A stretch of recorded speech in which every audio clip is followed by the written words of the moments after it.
हम लोग अभी बिहार के किशनगंज में हैं और हमारे साथ हैं एआईएमआईएम के नेता असुद्दीन ओवैसी। ओवैसी साहब, स्वागत है आपका। दिन भर कैंपेनिंग करने के बाद अभी हेलीकॉप्टर से लौटे हैं। 2020 के चुनाव में आपकी पार्टी का रोल काफी अहम था। उस चुनाव में और इस चुनाव में आप क्या सिमिलैरिटी और क्या अलग देखते हैं? हर चुनाव मुख्तलिफ होता है और चैलेंजेस अलग होते हैं, कैंडिडेट्स अलग होते हैं। तो उस एतबार से आप देखें तो अभी नीतीश कुमार एक्टिव नहीं है और लास्ट टाइम नीतीश कुमार और बीजेपी सब एक्टिवली थे। तो ज़्यादा फ़र्क तो नहीं है, मगर सीमांचल बदला नहीं। सीमांचल सबसे पसमानदा था, वैसा ही है। प्रधानमंत्री हर जगह जाकर बोलते हैं। अरारिया में प्रधानमंत्री ने कह दिया कि हमने एम्स बनाया, आईआईटी बनाया, पटना में, दरभंगा में, भागलपुर में, मगर अरारिया में बैठकर सीमांचल की सरजमीन में क्या किया वो नहीं बोल सके। तो उस एतबार से अब देखें तो सीमांचल में कुछ नहीं बदला। नहीं, पर आपकी पार्टी के साथ पिछली दफा ये प्रॉब्लम हुई कि आपके जो विधायक जीत के आए वो छोड़ के चले गए। तो अब जो आपको वोट दे रहे हैं, देखिए तमाम लोग खड़े हैं आपके वेलकम के लिए यहाँ पे, जो आपको वोट दे रहे हैं उनको भी नहीं पता कि भाई ये रहेंगे एआईएम में। कहीं ऐसा तो नहीं कि हम किसी और के लिए वोट दे रहे हैं? आप वाया मीडिया है। नहीं, ये पिछले बार 5 जीते थे तो हुआ ये कि लालू बड़ी कोशिश कर रहे थे। मेरे पास भी पैगाम भेजा, हम बोले पार्टी अगर डिप्टी स्पीकर का इलेक्शन होगा तो आप देखें, हम बोले हम एनडीए के खिलाफ वोट दिए। मगर उनको ये लगता था कि सीमांचल से एक इंडिपेंडेंट पॉलिटिकल लीडरशिप क्यों उभर रही है, ये नहीं उभरना चाहिए। क्योंकि अगर आप ह्यूमन डेवलपमेंट इंडिकेटर्स देखेंगे, एम्पिरिकल एविडेंस देखेंगे, ये सबसे अंडर डेवलप्ड एरिया है। यहाँ पर सबसे ज़्यादा wasted, stunted, infant mortality rate high है, एनीमिक बच्चों में है। यानी आप बताइए 4 डिस्ट्रिक्ट में एक डिग्री कॉलेज है और फिर जब यहाँ की जनता देखती है कि राजगीर और पटना में, बोध गया में जो हो रहा है यहाँ पर नहीं होता, इतना 1 करोड़ के करीब तो नौजवान यहाँ से गायब हो जाता है। आपने मेरे सवाल का जवाब नहीं दिया। नहीं, जो ये रिस्क तो है ना कि आपके एमएलए अगर जीते भी कैंडिडेट छोड़ दें। अब की बार हम पूरी कोशिश किए हैं कि इंशाल्लाह उन्होंने पब्लिकली अफर्म भी किया है और उनको ये दिख भी गया कि जो 4 को लिए थे, तेजस्वी खरीद लिए थे, उसमें 3 को टिकट ही नहीं दिए, कहीं का नहीं रखा। और जो इज़हार असफी साहब थे, मैं खुद जाके मिला उनसे, वो मुझे मिले और बताए पूरा। 1 को दिया है, आप देखेंगे जोकीहाट में उसकी डिपॉजिट जब्त होगी।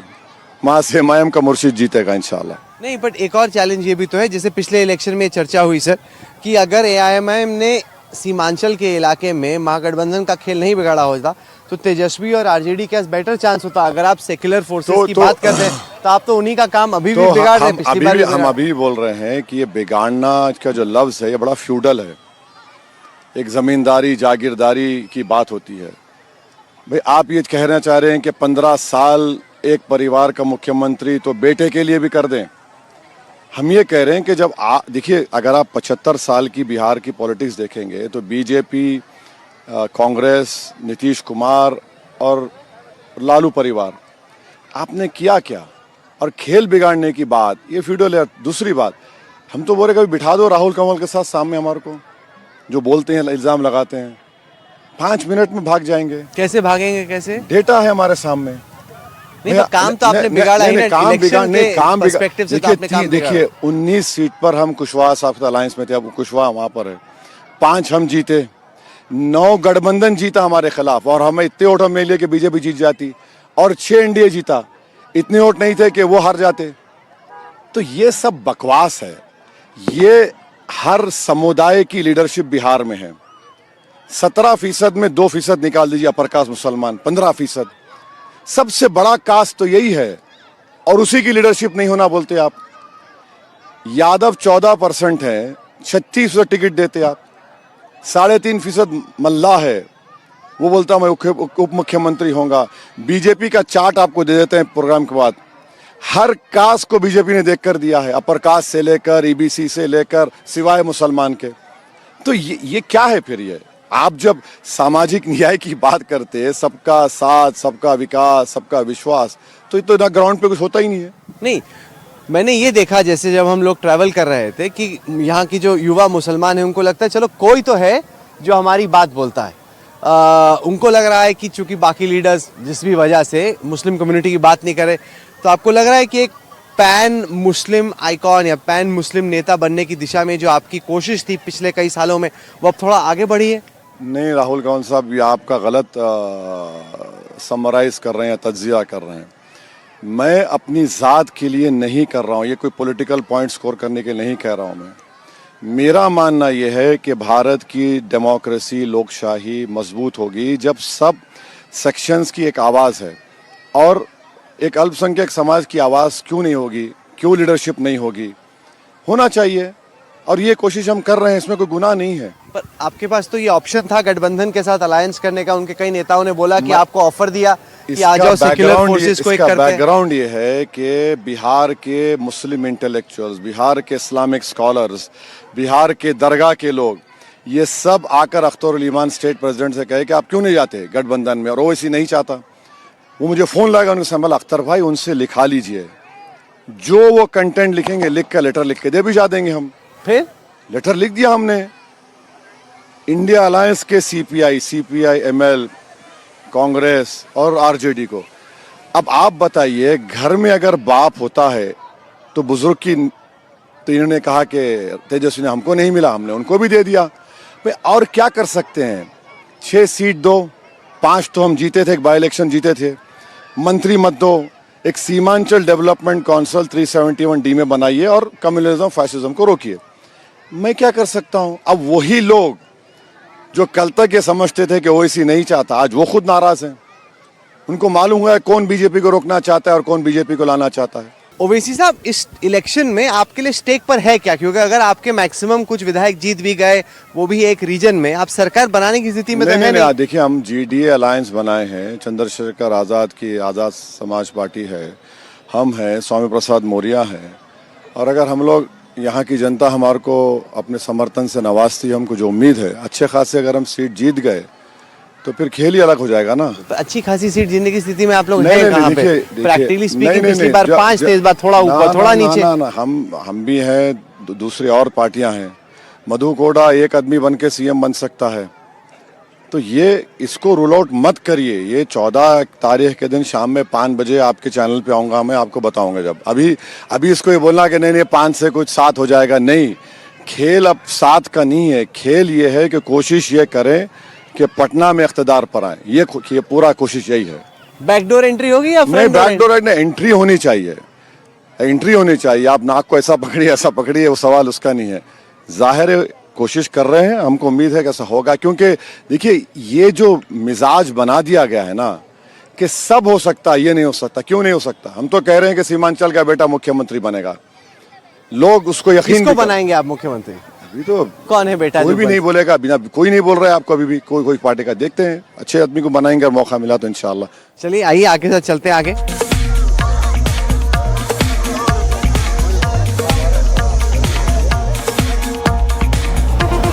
ओवैसी साहब, अब तक हमने बात की सीमांचल की और आपकी पार्टी की, लेकिन पूरे अगर राज्य की बात करें तो आपको क्या लग रहा है, तेजस्वी और एमजीबी में दम है एनडीए को हराने का, या एक बार फिर से भारत का जो विपक्ष है वो विफल साबित हो? अब ये तो राहुल कंवल साहब, इन लोगों को सोचना चाहिए। देखिए, अगर आप एज अ पॉलिटिकल स्टूडेंट मुझसे पूछेंगे तो 2004 के बाद तो राजद को पावर नहीं मिला। ये बने चाचा भतीजा बोले, 2015 में लालू नीतीश कुमार साथ आए, तो फिर मिल गए, बीजेपी से नाराज हुए नीतीश कुमार, तो इनको अपना लिए, फिर छोड़ दिए। तो ये तो उनके लिए एक बहुत बड़ा चैलेंज है, और वो कितना कर पाएंगे नहीं कर पाएंगे ये तो बिहार की जनता तय करेगी। मगर 2004 के बाद तो इनको तो खुद से तो सत्ता नहीं मिली। नहीं, पर आप ऑपोजिशन फोर्सेस का हिस्सा हैं, अलायंस का हिस्सा हो ना हो, बार लोकसभा इलेक्शन के बाद ऑपोजिशन की ही हार हो रही है और एनडीए का जो विजय रथ है वो तो अग्रसर ही आगे बढ़ता जा रहा है। और जिम्मेदार मैं हूँ, तो यहाँ पर लोग थकते नहीं बोलने से। ये वोट काटता है, बी टीम है, कोई ये नहीं बोलता कि 3 मरतबा नरेंद्र मोदी देश के प्रधानमंत्री बन गए, तो इसमें जिम्मेदारी किसकी है? अगर कोई पार्टी या अलायंस 300, 400, 450, 500 सीट आप लड़कर भी अगर आप 3 मरतबा हार रहे हैं, तो उसका जिम्मेदार आप किसी और को क्यों ठहरा रहे हैं? तो ये तो आपको ही, उर्दू में एक लफ्ज़ है मुहासिबा, सेल्फ इंट्रोस्पेक्शन करना है। तो अब नहीं मालूम बिहार की जनता क्या फ़ैसला करेगी, ये तो वो बता सकेंगे। और मैं इतना मसरूफ़ हूँ कि मुझे अपनी पार्टी, अपने अलायंस के कैंडिडेट्स की फ़िक्र है, दूसरों की उधर दिमाग जाता ही नहीं, तो नहीं। जब आप जाते हैं कैंपेनिंग करने के लिए इस दफा, तो इस बार के कैंपेन और पिछली बार में आप क्या जमीन पे क्या इम्पैक्ट पा रहे हैं, क्या फर्क पा रहे हैं? ये बच्चे जो छोटे बच्चे थे ना, ये इतना उनमें मंजलिस का पैगाम नहीं पहुंचा था। अब ये कहीं पर हम चले जाते गांव में, कभी थोड़े दिन पहले बारिश हुई थी तो हम गाड़ी में जो करीब में गए थे, तो वहाँ पर बच्चे 10-12 साल के पतंग छाप और एमआईएम पार्टी का जो प्रोग्राम या मैसेज है वो बहुत ज़्यादा डीपली पेनिट्रेट कर चुका है, स्पेशली सीमांचल के एरिया में। और लोग इस बात को महसूस कर रहे हैं कि हम लोग सबको अपना कर देखें और कुछ हासिल नहीं हुआ उन लोगों को, तो इसलिए। नहीं, पर आपको भी वोट देने से कुछ हासिल होगा नहीं ना, आप सरकार बनाने की स्थिति में तो है नहीं, ये तो प्रैक्टिकल। एक बात सुनिए, सरकार बनाना है, सरकार आप बना रहे हैं तो क्या आपका मुकद्दर बदल रहा है? आप सरकार बना रहे हैं तो क्या सीमांचल में नदी कटाव का काम हो रहा है, टाटबंद का काम हो रहा है? आप सरकार बना रहे हैं तो इन्फेंट मोर्टालिटी, स्टंटेड, वेस्टेड में कोई कमी आ रही है, रोज़गार में कमी आ रही है। आपको यहाँ से आप जब जाएंगे, पूर्णिया जाएंगे ना, आप बैसी विधानसभा लगती है, वहाँ पर मुसलमानों की ईद और हिंदू धर्म की ईद के वक्त बसेस ठहरती हैं दिल्ली पंजाब के। बंधुआ मजदूर का मैं सुनता था, वहाँ पर फेस्टिवल से पहले किसी नौजवान को पैसे दे देते कि तुम या दिवाली मनाओ या जो भी छठ पूजा है मनाओ, दुर्गा, उसके बाद पूजा मनाओ, चलो हमारे साथ, या रमज़ान की ईद मनाओ। बसेस खड़े रह के वहाँ पर करते हैं। सुप्रीम कोर्ट का एक केस है कि छोटे बच्चों को ले जाकर ऑर्गन ट्रांसप्लांटेशन हुआ। तो ये सब चीज़ें हैं, ये लोग देख रहे हैं। तो इससे ये मत कहिए कि क्या होगा। हम ये कह रहे हैं कि सरकार बदलना, अगर बदलने से आपका मुकद्दर बदलता है तो नहीं हुआ है, वो कुछ नहीं हो रहा है। आप सिर्फ वोट डाल रहे हैं, आप वोट लेने तैयार नहीं हैं। आप वोट लीजिए और आप खुद हालात को अपने कंट्रोल में करके बदला। इस इलेक्शन में एसआईआर का आप क्या जमीन पे इम्पैक्ट पाते हैं? क्योंकि जितना मैक्सिमम डिलीशन हुआ है वो 6% एवरेज सीमांचल की सीटों पे हुआ, ज़्यादा डिलीशन सीमांचल में बाकी रीजन्स के कंपैरिजन में। जमीन पे आपने क्या देखा? ज़मीन पे उसकी फ़िक्र है। जो वोटर लिस्ट में जाके हम चिट्स बांटना शुरू किए तो उसमें लोगों में बड़ा परेशानी है। कई लोगों के नाम काटे गए। हर बूथ पे कम से कम 50 से 100 जेन्यून वोटर्स के नाम काटे गए हैं। तो इसका इम्पैक्ट बहुत विजिबल होगा 11 तारीख के दिन, आप देखेंगे। नहीं, पर कोई आया नहीं कंप्लेन करने के लिए। मैं वो चीफ इलेक्शन इलेक्टोरल ऑफिसर जो थे उनसे बात कर रहा था, उन्होंने कहा कोई आया ही नहीं शिकायत करने। हमारे पार्टी प्रेसिडेंट अख्तर अली मान इस केस में एक पार्टी हैं और हमने खुद 900 नाम, सबसे ज़्यादा जितने पटिशनर्स थे, जेन्यून नेम्स हमने दिए, जो है यहाँ पर, जो जिंदा भी हैं, शिफ्टेड नहीं और डबल एंट्री नहीं हुए।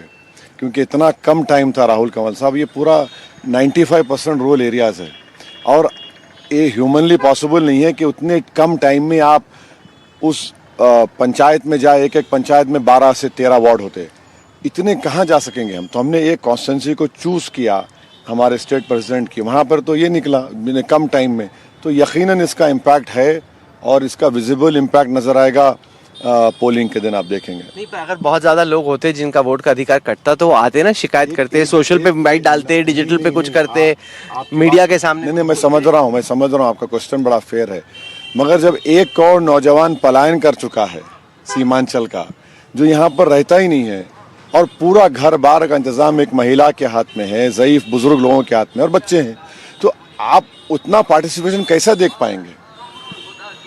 पाएंगे? ये तो बहुत बड़ा, ये तो जेन्युइन क्राइसिस है यहाँ के लिए, तो जो पलायन का है। नहीं, पर डुप्लीकेशन कम होने से, जो लोग यहाँ पे नहीं है उनके नाम हटने से जो वोटिंग का परसेंटेज है वो भी बढ़ गया ना। क्योंकि जो लोग नहीं थे, जिनका नाम ऐसे ही था, जिससे वोट परसेंटेज कम लगता था, अब वो सडनली इंक्रीज हो गया। कैसा होगा जब आप जेन्युइन वोटर्स का नाम काट दिए हैं, तो कैसा पोलिंग परसेंटेज बढ़ेगा? अब जितने लोग आ रहे हैं, भारत के कोने कोने से आ रहे हैं, ट्रेन से आ रहे हैं, बसेस से आ रहे हैं, अब वो लोग क्या करेंगे?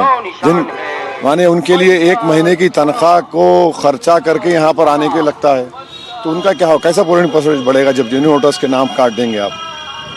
तो ये तो प्रॉब्लम है। आप भी बाहर से आए हैं, कोशिश कर रहे हैं, हैदराबाद की पॉलिटिक्स और सीमांचल की पॉलिटिक्स में क्या फर्क है? बहुत फ़र्क है। क्या वो अर्बन एरिया है कम्प्लीटली, ये कम्प्लीटली रूरल एरिया है।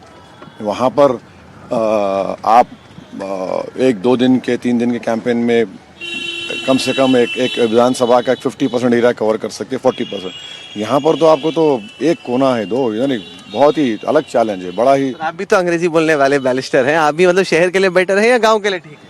नहीं, मेरा मानना यह है कि पॉलिटिशियन वो कामयाब है जो हालात को में हम हो जाए, यानी उसमें मिल जाए, और जितना जल्दी आप एडजस्ट करके, जितना जल्दी आप उस रियलिटी को समझते हैं कि भाई ये आपकी जगह नहीं है, यहाँ पर ये चैलेंजेस हैं, यहाँ पर इस तरह आपको बात करना है, यहाँ पर इस तरह ये चीज़ें हैं, तो आप कुछ कर सकते हैं। वरना अगर आप वही कंफर्ट जोन में रहेंगे तो फिर नहीं हो सकता। ओवैसी साहब, बीजेपी के वरिष्ठ नेता गिरिराज सिंह कहते हैं कि भाई जो भी आ रहा है वोट देने के लिए ईसी को चेक करना चाहिए अगर वो बुर्का पहना हुआ है कि कौन आ रहा है वोट देने के लिए। गिरिराज सिंह बीजेपी की नफरत की तर्जुमानी करते हैं, स्पोक्स पर्सन है। उन्होंने पहले बिहार के मुसलमानों को नमक हराम कह दिया और ऐसा बता रहे हैं कि अपने जेब से पैसे दे रहे हैं। दूसरा, फिर ये जो कह रहे हैं बुर्का का, ये तो इलेक्शन कमीशन जो हैंडबुक देता है रिटर्निंग ऑफिसर को, उसमें बाबत एक अलग सेक्शन है। इसमें बुर्का, हिजाब, सर पे पल्लो पहन के आती है, उनको इस तरह से उनका आइडेंटिफाई करना लिखा हुआ है, तो इनको याद दिलाने की क्या ज़रूरत है। और ये जो एक समुदाय के खिलाफ कह रहे हैं ना, वो बीजेपी के लिए काउंटर प्रोडक्टिव होगा। वो क्यों काउंटर प्रोडक्टिव कैसे क्योंकि होगा? आप नफरत, मुस्लिम वोट स्प्लिट हो जाए तो बीजेपी को तो फायदा ही है। स्प्लिट का नहीं है ना, वो तो जनता में ये बात आ गई कि आप तो हिजाब के खिलाफ हैं, आप तो बुर्खे के खिलाफ हैं। आप खाली इलेक्शन में मोदी जी के रैलीज में दिखाते हैं, नड्डा साहब की रैली में कि बैठे में बुर्खापोश खवातीन या हिजाब में। अब जब असल गरीब के पास एक ताकत क्या है वोट की, तो उसको रोकना चाह रहे। पर जब मैं आरजेडी के नेताओं से बात कर रहा था, उन्होंने ये बात की कि जो वोटर्स है सीमांचल के, उनको ये समझ में आ गया है कि असुद्दीन ओवैसी को वोट देना एक वेस्टेड वोट है, उससे सरकार नहीं बनती। आरजेडी और एमजीबी को वोट मिला तभी सरकार। हमने बोले कि पिछले इलेक्शन से साफ हो गया। 2003 से राजद वाले पार्टी नहीं अपनी सरकार में नहीं ला सक रहे हैं। नीतीश कुमार के साथ गए, चाचा भतीजे बोलकर निकल गए, बीजेपी को लाए, मैं जिम्मेदार हूँ। फिर मिले, फिर बीजेपी आई, मैं जिम्मेदार हूँ। होना तो ये चाहिए था कि वो जवाब दे बीजेपी को क्यों आपने सत्ता दी। आपकी हिमाकत, आपके गुरूर की वजह से बीजेपी को सरकार मिल रही है 2-2 मरतबा। आप तो उनको तश्तरी में रख के दे रहे हैं। अच्छा, 2005 में क्या मैं आया था नीतीश को सीएम बनाने। ये सब जो ह्यूमन डेवलपमेंट इंडिकेटर्स है सीमांचल के, अस्पताल नहीं खोलते आप, पीएचसी को अपग्रेड नहीं करते, पुल नहीं बनाते, कटाव का काम नहीं करते। आप तो 4 साल उप मुख्यमंत्री थे ना, किसने रोका आपको यहाँ पर कराने के लिए? तो आप यही बताइए, क्योंकि अब तक जो भी आपने बातें की हैं वो ये है कि बाकी लोग क्या नहीं कर रहे। आपका गवर्नेंस का एजेंडा क्या है सीमांचल के लिए, बिहार के लिए? अगर आपको वाकई में किसी तरीके से सरकार में आने का मौका मिलता है तो आप और आपकी पार्टी किन चीज़ों को इंश्योर करने की कोशिश करेंगी?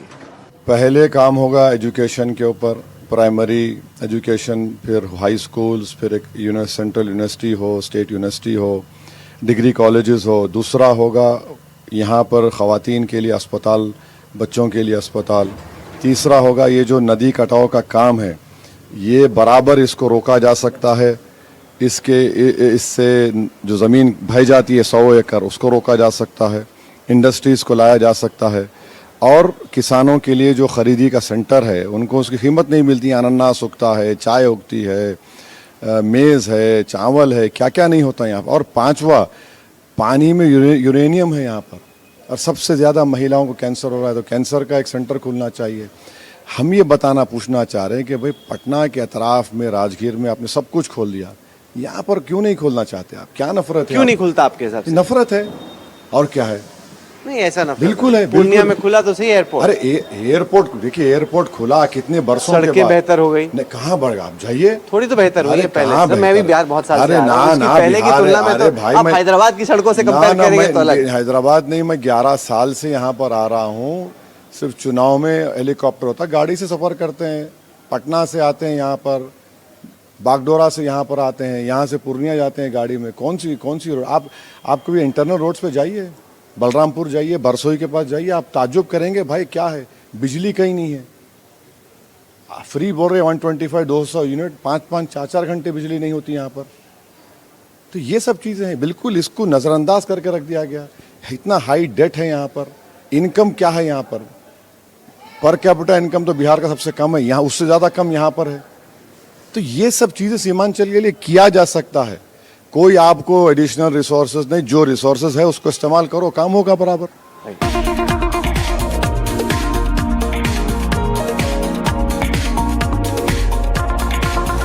ओवैसी साहब, अगर किसी तरह से हंग स्थिति बनती है 14 नवंबर को, तो आप गठबंधन के साथ अलायंस करने को तैयार रहेंगे? मुझे क्या मालूम क्या रिजल्ट आएगा 14 तारीख के दिन। अगर ऐसा होता है तो यकीनन जब जवाब देंगे, मगर अभी यहाँ बैठकर तो क्यों जवाब देंगे। हमको ये कोशिश ये करना है कि हमारे जितने कैंडिडेट्स अलायंस के हैं वो ज़्यादा से ज़्यादा तादाद में जीते, और फिर जब रिजल्ट आएगा तो रिफ्लेक्शन होगा बिहार की जनता का, तो जब देखेंगे। बीजेपी ने इन्फिल्ट्रेटर्स के मुद्दे को एक बड़े तरीके से उठाया कि यहाँ पे बंगाल में, बिहार में बांग्लादेश से पार्टीज इन्फिल्ट्रेटर्स को ला रही क्योंकि उनसे उनका वोट बैंक बनता है। एक बात बताइए, यहाँ पे कोई खजाना निकला है क्या? कोई खजाना निकल गया तो हम समझते हैं कि तेल निकल रहा, कोई आ रहा है। 1 करोड़ यहाँ का नौजवान हिंदुस्तानी कोने कोने में जाता है, आप बजाय उसको रोकने के आप और बदनाम करते हैं इस इलाके को, घुसपैठी बोल के। और तीसरी बात यह है कि पार्टीशन के वक्त ये लोग नहीं गए, यहाँ बांग्लादेश लगता है बाजू, नहीं गए, भारत को अपना मुल्क माने। यहाँ के लोग आज़ादी की पार्टीशन की लड़ाई में पार्टीशन के खिलाफ खड़े हुए, यहाँ के बड़े बड़े नेता यहाँ के। और घुसपैठी अगर है तो भाई मुख्यमंत्री आपका नीतीश कुमार, गृह मंत्री अमित शाह आपके, प्रधानमंत्री मोदी, आपके नाक के नीचे कैसा आ रहा है भाई कोई भी? तो इसका मतलब ही आप नाकाम है ना। हर चीज, सीमा सुरक्षा बल, बीएसएफ आपके पास, फिर आप बोलते नहीं स्टेट गवर्नमेंट के, स्टेट गवर्नमेंट तो आपकी है 20 साल से। और फिर अगर इलेक्शन कमीशन, जैसा आपने मुझे सवाल किया क्यों नहीं आपने, तो फिर क्यों नहीं जाकर बताइए लोग बीजेपी वाले कि देखो ये है नाम, 10 नाम नहीं बता सके घुसपैठियों के। मगर क्योंकि एक समुदाय ज्यादा आबादी में रहता है जिसके लिए आपने कुछ नहीं किया बल्कि डिस्क्रिमिनेट किया, तो आप उनको बदनाम करना चाहते हैं। राहुल गांधी है जो बार बार हाइड्रोजन बॉम्ब फोड़ रहे हैं, कह रहे हैं कि झूठ मूठ लोगों से बार बार वोट दिलाया जा रहा है, भारत में लोकतंत्र पर कब्जा हो गया है, इलेक्शंस फ्री और फेयर नहीं है। एक लीडिंग ऑपोजिशन वॉइस के तौर पे आप कैसे देखते हैं इसको? नहीं देखिए, हम जो काम करते हैं ना, हमारे पार्टी में बाज़ाब्ता एक इलेक्शन सेल है जिस पर हम लोग काफ़ी, उस पर एक्सपेंसेस हमारे होते हैं, और वोटर लिस्ट जब आती है हम लोग चेक करते हैं, और चेक करते हैं अक्टूबर में आती है उसको चेक करते हैं, फिर एक नाम इंक्लूजन होता है जनवरी में आती, फिर उसको चेक करते हैं, फिर एक वोटर लिस्ट आती है चुनाव के वक्त, तो विड्रॉल से पहले फिर नाम डाल सकते हैं आप। तो ये आप बीजेपी से मुकाबला कर रहे हैं, याद रखिए। ये अगर आप ब्लिंक करें ये लोग आपको गायब कर देते हैं। तो 2009 में भी ऐसा ही हुआ था, एक हमारे पार्लियामेंट और असेंबली के इलेक्शन आए थे, तो हमने क्या किया, एक पर्टिकुलर असेंबली कॉन्स्टिट्यूंसी में अचानक जब विड्रॉल डेट के बाद वोटर लिस्ट आई, हमने देखा कि एक नाम बढ़ गए उसमें अचानक, और हम नाम देखे तो पूरे बीजेपी के थे। फिर उस वक्त एक भनवरलाल साहब अभी दुनिया में नहीं है, हमारे हैदराबाद में सीईओ थे इलेक्शन कमीशन के, बोले कि देखो मेरे पास वो टेक्नोलॉजी नहीं है, अब मैं कुछ नहीं कर सकता, you will have to look it in that way. तो हमने क्या किया, उन बूथों पे बच्चों को बिठाया, हमारे एजेंट्स को, और उनको बोला कि ये लो पैसे लो, चैलेंज करो। अब चैलेंज जब हम कर रहे थे तो चैलेंज करने में क्या होता है कि एक चैलेंज का रिसिप्ट लेना पड़ता। अब राहुल कंवर साहब को वोट डालने हम चैलेंज कर दिए, तो प्रिसाइडिंग ऑफिसर को लिखना पड़ता पूरा नाम, कागज और साइन कराओ, ये कराओ। 6 मिनट निकल गए उसमें। 10 चैलेंज कराए, बीजेपी का दिमाग हल्का हो गया, बोले नहीं भाई ये मत कराओ। तो वो जो दूसरे नाम थे वो कोई आना नहीं शुरू हुए, बंद हो गए वो। तो ये आपको, तो ये काम हमारा है। ईसीआई, यकीनन ईसीआई का सिलेक्शन गलत है, वहां पर तो पूरा लोडेड है गवर्नमेंट के फेवर में, जस्टिस मिनिस्टर, प्राइम मिनिस्टर, और तो जाहिर है अपना ही बना लेंगे। नहीं, पर वो तो हमेशा से कह रहा, ना ना ना ना नहीं नहीं ऐसा नहीं था। ये अभी जो अमेंडमेंट सरकार ने लाया है उसमें तो चेंज कर दिया ना पूरा। नहीं, मैं बोल रहा हूँ कि जितने भी पहले के भी चीफ इलेक्शन कमिश्नर हैं वो भी तो उसी टाइम की सरकार ने चुने। बाय एंड लार्ज तो इलेक्शन प्रोसेस में आपका भरोसा है या नहीं? जब असदुद्दीन ओवैसी जीतते, ईमानदारी से जीतते हैं कि नहीं जीतते हैं? इलेक्शन कमीशन, देखिए वोटर लिस्ट जो है ना वो आपका सबसे बड़ा हथियार है। अगर आप हथियार को ही तेज नहीं रखेंगे, साफ नहीं करते रहेंगे, उसमें जंग लग जाएगा और आप जंग लगने देंगे तो फिर हमको भी चौकन्ना रहना पड़ेगा। अब मगर इतनी बड़ी तादाद में अगर वो बता रहे हैं कि इतने नाम रिफ्लेक्ट हो रहे हैं तो जाहिर है ईसीआई को उसका नोट लेना चाहिए। तो आप बेसिकली ऑपोजिशन को बोल रहे हैं कि अपनी गेम थोड़ी टाइट करो बजाय इसके कि रोते नहीं, देखिए बीजेपी जो जिस तरीके से इलेक्शन लड़ती है ना, 360 डिग्रीज हर चीज को चेक करते हैं वो लोग, और सिर्फ इलेक्शन में इलेक्शन नहीं लड़ते वो लोग, आम दिनों में भी इलेक्शन का काम करते रहते वो लोग। तो हमको उस तरह से उनको लेने की, सीरियस लेने की जरूरत है। इस इलेक्शन में मैं देख रहा हूँ कि आपका और तेजस्वी की बड़ी नोकझोंक चल रही है। वो आपको एक्सट्रीमिस्ट कह रहे हैं, काफी अटैक कर रहे हैं। ऐसा लगता है कि ओवैसी साहब का बहुत हद तक तो कैंपेन एमजीबी के ही खिलाफ। नहीं, अब आप मेरे को एक्सट्रीमिस्ट बोल रहे हैं, किस बुनियाद पे बोल रहे हैं भाई? 5 मरतबा का मैं एमपी हूँ, 2 मरतबा संसद रत्न का अवार्ड मुझे मिला, 5 मरतबा मैंने अल्लाह के नाम पर संविधान पर ओथ लिया, 2 मरतबा का विधायक हूँ, असेंबली में था मैं। आप मुझे कह रहे हैं एक्सट्रीमिस्ट, उसके माने क्या है? और देखिए ये जो बड़ा कैजुअली जो बोला जाता है ना, इससे मेरा तजुर्बा और मेरा एक्सपीरियंस से बोल रहे, कई मुस्लिम बच्चे जेल में चले गए, ये एक्सट्रीमिस्ट उठा लिए, जेल में डाल दिए, 1 साल 2 साल जेल में सड़ते हैं। तो ये जो माइंडसेट है तेजस्वी का, ये बड़ा ही खतरनाक माइंडसेट है, कम्युनल माइंडसेट है ये। आप किसी को एक्सट्रीमिस्ट बोल रहे हैं, आपके पास सीपीआई एमएल है जो किसी भगवान को ही नहीं मानते, उनका राइट है, मैं इज्जत करता हूं, उसको क्या बोलेंगे आप? जब आप सबको साथ लेकर चलने की बात करते हैं, उनका जो व्यू, जो उनका जो मानसिकता है, जो माइंडसेट है, वो पूरे सीमांचल में लोग देख रहे हैं। मेजॉरिटी लोग रोड पे देखेंगे, दाढ़ी है, टोपी है, नमाज को जाते, मस्जिद को जाते, आप उनको एक्सट्रीमिस्ट बोल रहे हैं? क्या मतलब हो? क्यों बोले? आपको बोले, बाकियों को नहीं बोले। आप क्या मतलब? आप जब एक 5 वक्त के 5 टाइम के एमपी को बोल रहे हैं जो नमाज को पढ़ता, अपने रिलीजन पे फख्र करता, जो संविधान इजाजत देता, तो ये तो आपका माइंडसेट है उस आम आदमियों के बारे में, जो आम मुसलमान है उसके बारे में तो यही सोच रखेंगे आप। सवाल मेरा नहीं है, ये तो आपकी जो बोलने का तरीका है वो तो आप सबको एक ही लाइन में खड़ा कर दिए। अब जो मुस्लिम महिला सर पे ओढ़ती है तो गिरिराज सिंह जो बोल रहा है तो वो फिर उसको वही हो गया। ये जो मोदी सरकार वक्फ एक्ट लेके आई, उसके इम्प्लीमेंटेशन को अब आप कैसे देख रहे हैं? देश भर से आपको क्या उस पर फीडबैक? नहीं, वो तो बहुत बुरा फीडबैक है, बहुत खराब फीडबैक है, और वो तो एक्ट वक्फ को बर्बाद कर देगा।